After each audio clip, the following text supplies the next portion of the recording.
Last night in Kabul, the United States ended 20 years of war in Afghanistan, the longest war in American history.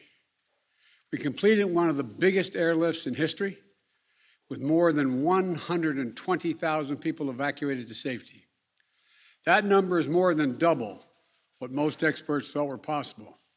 No nation has ever done anything like it in all of history. Only the United States had the capacity and the will and ability to do it, and we did it today.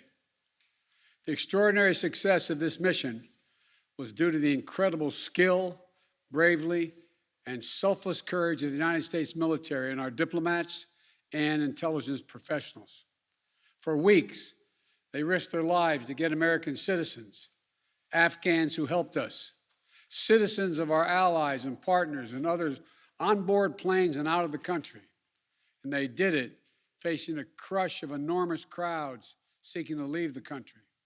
And they did it knowing ISIS-K terrorists, sworn enemies of the Taliban, were lurking in the midst of those crowds. And still, the women and men of the United States military, our diplomatic corps, and intelligence professionals did their job and did it well, risking their lives, not for professional gains, but to serve others, not in a mission of war, but in a mission of mercy. 20 service members were wounded in the service of this mission. 13 heroes gave their lives. I was just at Dover Air Force Base for the dignified transfer. We owe them and their families a debt of gratitude we can never repay, but we should never, ever, ever forget. In April, I made a decision to end this war. As part of that decision, we set the date of August 31st for American troops to withdraw. The assumption was that more than 300,000 Afghan national security forces that we had trained over the past 2 decades and equipped would be a strong adversary in their civil wars with the Taliban. That assumption that the Afghan government would be able to hold on for a period of time beyond military drawdown turned out not to be accurate. But I still instructed our national security team to prepare for every eventuality, even that one. And that's what we did. So we were ready when the Afghan security forces, after 2 decades of fighting for their country and losing thousands of their own, did not hold on as long as anyone expected. We were ready when they and the people of Afghanistan watched their own government collapse and their president flee amid the corruption and malfeasance, handing over the country to their enemy, the Taliban, and significantly increasing the risk to U.S. personnel and our allies. As a result, to safely extract American citizens before August 31st, as well as embassy personnel, allies and partners, and those Afghans who had worked with us and fought alongside of us for 20 years, I had authorized 6,000 troops, American troops, to Kabul to help secure the airport. As General McKenzie said, this is the way the mission was designed. It was designed to operate under severe stress and attack, and that's what it did. Since March, we reached out 19 times to Americans in Afghanistan with multiple warnings and offers to help them leave Afghanistan, all the way back as far as March. After we started the evacuation 17 days ago, we did initial outreach and analysis and identified around 5,000 Americans who had decided earlier to stay in Afghanistan, but now wanted to leave. Our Operation Allied Rescue ended up getting more than 5,500 Americans out. We got out thousands of citizens and diplomats from those countries that went into Afghanistan with us to get bin Laden. We got out locally employed staff in the United States Embassy and their families, totaling roughly 2,500 people. We got thousands of Afghan translators and interpreters and others who supported the United States out as well. Now we believe that about 100 to 200 Americans remain in Afghanistan, with some intention to leave. Most of those who remain are dual citizens, longtime residents who had earlier decided to stay because of their family roots in Afghanistan. The bottom line, 90% of Americans in Afghanistan who wanted to leave were able to leave. And for those remaining Americans, there is no deadline. We remain committed to get them out if they want to come out.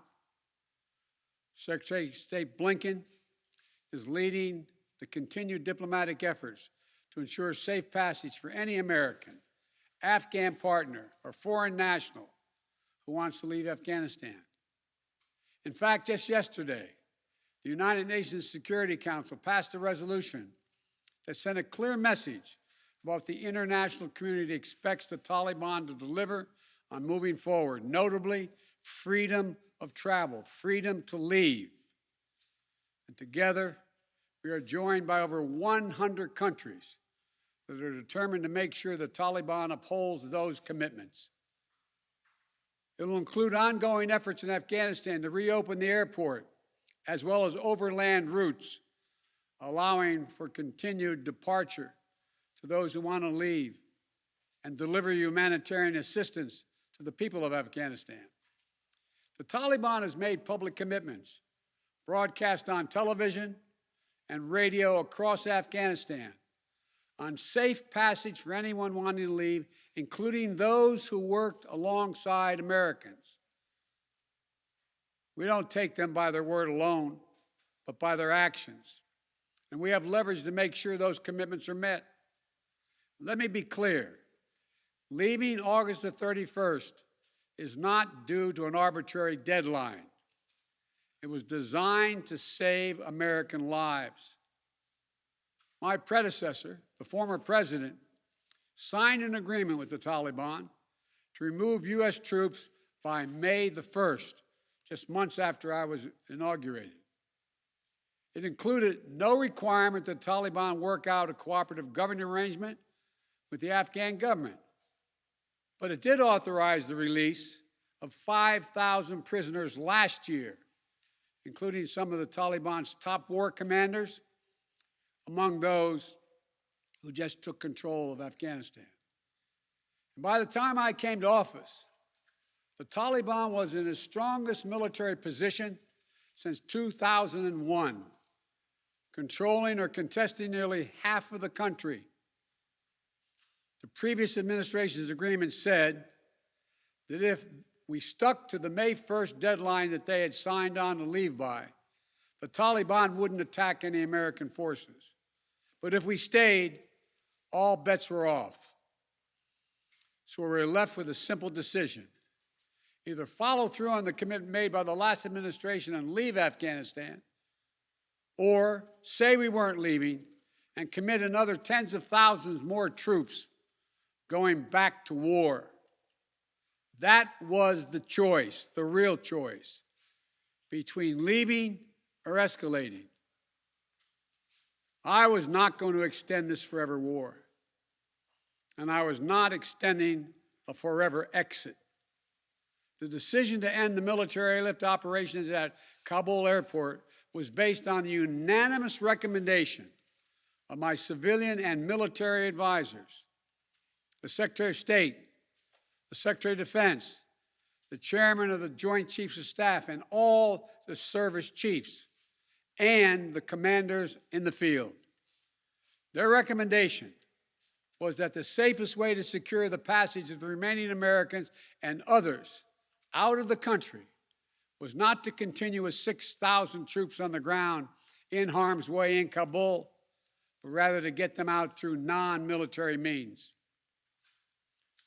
In the 17 days that we operated in Kabul, after the Taliban seized power, we engaged in an around-the-clock effort to provide every American the opportunity to leave. Our State Department was working 24/7, contacting and talking and in some cases walking Americans into the airport. Again, more than 5,500 Americans were airlifted out. And for those who remain, we will make arrangements to get them out if they so choose. As for the Afghans, we and our partners have airlifted 100,000 of them. No country in history has done more to airlift out the residents of another country than we have done. We will continue to work to help more people leave the country who are at risk. And we're far from done. For now, I urge all Americans to join me in grateful prayer for our troops and diplomats and intelligence officers who carried out this mission of mercy in Kabul and at tremendous risk with such unparalleled results. An airlift that evacuated tens of thousands, to a network of volunteers and veterans who helped identify those needing evacuation, guide them to the airport, and provided them for their support along the way. We're going to continue to need their help. We need your help, and I'm looking forward to meeting with you. And to everyone who is now offering or who will offer to welcome Afghan allies to their homes around the world, including in America, we thank you. I take responsibility for the decision. Now some say we should have started mass evacuation sooner. And couldn't this have been done in a more orderly manner? I respectfully disagree. Imagine if we'd begun evacuations in June or July, bringing in thousands of American troops and evacuating more than 120,000 people in the middle of a civil war. There still would have been a rush to the airport, a breakdown in confidence and control of the government, and it still would have been a very difficult and dangerous mission. The bottom line is there is no evacuation from the end of a war that you can run without the kinds of complexities, challenges, and threats we faced. None. There are those who would say we should have stayed indefinitely for years on end. They ask, why don't we just keep doing what we were doing? Why do we have to change anything? The fact is, everything had changed. My predecessor had made a deal with the Taliban. When I came into office, we faced a deadline, May 1. The Taliban onslaught was coming. We faced one of two choices: follow the agreement of the previous administration and extend to have more time for people to get out, or send in thousands of more troops and escalate the war. To those asking for a third decade of war in Afghanistan, I ask, what is the vital national interest? In my view, we only have one: to make sure Afghanistan can never be used again to launch an attack on our homeland. Remember why we went to Afghanistan in the first place? Because we were attacked by Osama bin Laden and al-Qaeda on September 11th, 2001. And they were based in Afghanistan. We delivered justice to bin Laden on May 2nd, 2011, over a decade ago. Al-Qaeda was decimated. I respectfully suggest you ask yourself this question. If we'd been attacked on September 11, 2001, from Yemen instead of Afghanistan, would we have ever gone to war in Afghanistan? Even though the Taliban controlled Afghanistan in the year 2001? I believe the honest answer is no. That's because we had no vital interest in Afghanistan other than to prevent an attack on America's homeland and our friends. And that's true today. We succeeded in what we set out to do in Afghanistan. over a decade ago. Then we stayed for another decade. It was time to end this war. This is a new world. The terror threat has metastasized across the world, well beyond Afghanistan. We face threats from al-Shabaab in Somalia, al-Qaeda affiliates in Syria and the Arabian Peninsula, and ISIS attempting to create a caliphate in Syria and Iraq and establishing affiliates across Africa and Asia. The fundamental obligation of a president, in my opinion, is to defend and protect America, not against threats of 2001, but against the threats of 2021 and tomorrow.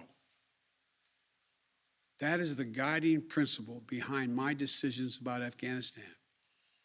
I simply do not believe that the safety and security of America is enhanced by continuing to deploy thousands of American troops and spending billions of dollars a year in Afghanistan. But I also know that the threat from terrorism continues in its pernicious and evil nature. But it's changed, expanded to other countries. Our strategy has to change too. We will maintain the fight against terrorism in Afghanistan and other countries. We just don't need to fight a ground war to do it. We have what's called over-the-horizon capabilities, which means we can strike terrorists and targets without American boots on the ground, or very few if needed. We've shown that capacity just in the last week. We struck ISIS-K remotely, days after they murdered 13 of our service members and dozens of innocent Afghans. And to ISIS-K, we are not done with you yet. As Commander-in-Chief, I firmly believe the best path to guard our safety and our security lies in a tough, unforgiving, targeted, precise strategy that goes after terror where it is today, not where it was 2 decades ago. That's what's in our national interest. And here's a critical thing to understand. The world is changing. We're engaged in a serious competition with China. We're dealing with the challenges on multiple fronts with Russia. We're confronted with cyber attacks and nuclear proliferation. We have to shore up America's competitiveness to meet these new challenges in the competition for the 21st century. And we can do both. Fight terrorism and take on new threats that are here now and will continue to be here in the future. And there's nothing China or Russia would rather have, would want more in this competition in the United States to be bogged down another decade in Afghanistan. As we turn the page on the foreign policy that has guided our nation the last 2 decades, we've got to learn from our mistakes. To me, there are 2 that are paramount. First, we must set missions with clear, achievable goals, not ones we'll never reach. And second, we must stay clearly focused on the fundamental national security interest of the United States of America. This decision about Afghanistan is not just about Afghanistan. It's about ending an era of major military operations to remake other countries. We saw a mission of counterterrorism in Afghanistan, getting the terrorists and stopping attacks, morph into a counterinsurgency, nation building, trying to create a democratic, cohesive, and united Afghanistan, something that has never been done over many centuries of Afghan's history. Moving on from that mindset and those kind of large-scale troop deployments will make us stronger and more effective and safer at home. And for anyone who gets the wrong idea, let me say clearly, to those who wish America harm, To those who engage in terrorism against us or our allies, know this: the United States will never rest. We will not forgive. We will not forget. We will hunt you down to the ends of the earth, and you will pay the ultimate price. And let me be clear. We'll continue to support the Afghan people through diplomacy, international influence, and humanitarian aid. We'll continue to push for regional diplomacy engagement to prevent violence and instability. We'll continue to speak out for the basic rights of the Afghan people, especially women and girls, as we speak out for women and girls all around the globe. And I've been clear that human rights will be the center of our foreign policy. But the way to do that is not through endless military deployments, but through diplomacy, economic tools, and rallying the rest of the world for support. My fellow Americans, the war in Afghanistan is now over. I'm the fourth president who has faced the issue of whether and when to end this war. When I was running for president, I made a commitment to the American people that I would end this war. And today, I've honored that commitment. It was time to be honest with the American people again. We no longer had a clear purpose in an open-ended mission in Afghanistan. After 20 years of war in Afghanistan, I refused to send another generation of America's sons and daughters to fight a war that should have ended long ago. After more than $2 trillion spent in Afghanistan, the cost that researchers at Brown University estimated would be over $300 million a day for 20 years in Afghanistan, for 2 decades. Yes, the American people should hear this: $300 million a day for 2 decades.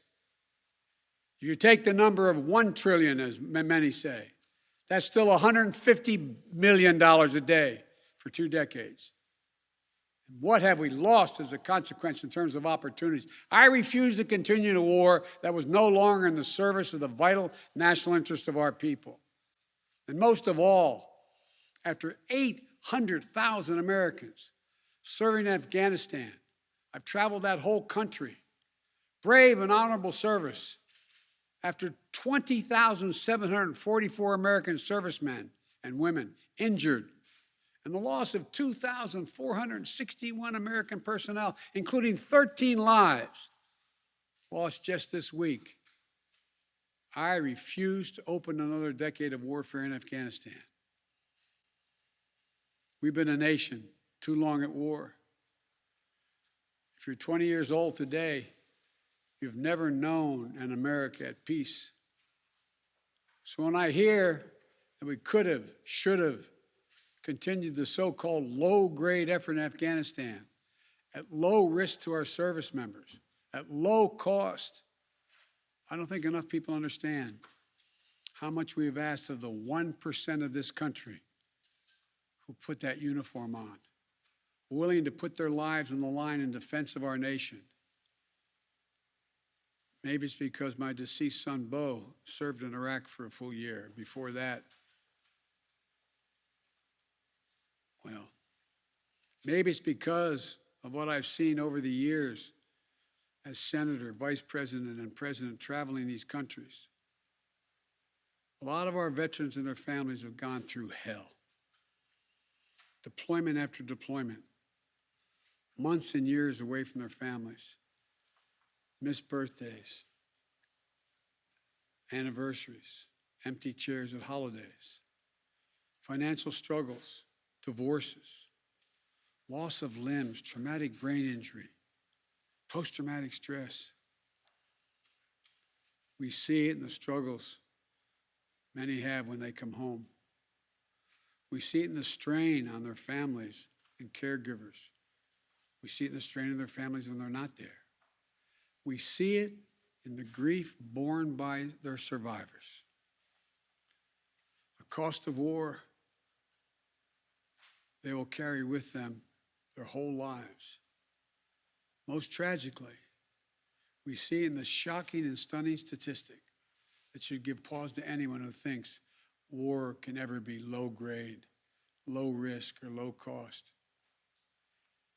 18 veterans, on average, who die by suicide every single day in America. Not in a far-off place, but right here in America. There's nothing low grade or low risk or low cost about any war. It's time to end the war in Afghanistan. As we close 20 years of war and strife and pain and sacrifice, it's time to look to the future, not the past, to a future that's safer, to a future that's more secure, to a future that honors those who served and all those who gave what President Lincoln called their last full measure of devotion. I give you my word with all of my heart. I believe this is the right decision, a wise decision, and the best decision for America. Thank you. Thank you, and may God bless you all, and may God protect our troops. President Biden, President Biden, the worst is the Taliban.